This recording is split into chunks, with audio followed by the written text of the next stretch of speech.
Join me as I try to avoid all the common finger painting mistakes while creating a mini canvas in record time. Today, I'm challenging myself to paint a mini masterpiece in just 5 minutes using only my fingers. Let's see if I can pull it off. I love the idea of creating something beautiful and unique in such a short amount of time, and I think it's a great way to tap into our creative sides without feeling intimidated or overwhelmed. Plus, who doesn't love getting a little messy and experimenting with art?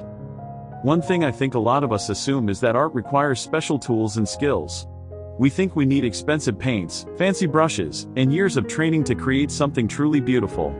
But what if I told you that's not true? What if I told you that all you need is your fingers and a willingness to get creative?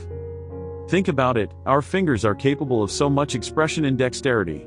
We use them to type, to cook, to communicate, and to create.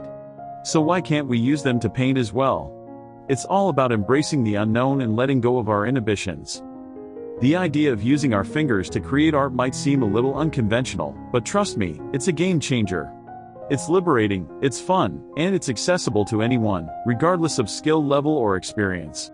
Finger painting on mini canvases has become increasingly popular among artists and hobbyists, and it's easy to see why.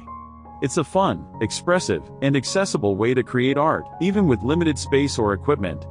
And who doesn't love the idea of creating a beautiful piece of art that fits in the palm of your hand? When it comes to finger painting, however, many of us have experienced the frustration of making mistakes that can ruin an otherwise great piece of art. And when you're working on a small scale, those mistakes can be even more noticeable. From smudges and smears, to uneven colors and poor composition, the challenges of finger painting on mini canvases are unique and require some special considerations. One of the biggest mistakes people make when finger painting on mini canvases is not planning ahead. Without a clear idea of what you want to create, it's easy to get carried away with colors and textures, resulting in a muddy, uncoordinated mess. Another common mistake is not preparing your canvas properly. Using the wrong kind of paint or not priming your canvas can lead to poor adhesion, flaking, and other issues that can be impossible to fix. And then there's the issue of color mixing. When you're working with small amounts of paint, it's easy to end up with colors that are too bright, too pale, or just plain unattractive. And if you're not careful, you can end up with a color palette that clashes rather than harmonizes. Trying to fix these kinds of mistakes can be a nightmare, especially on a small canvas where every brushstroke counts. In addition to these common mistakes, many artists struggle with handling the mini canvas itself.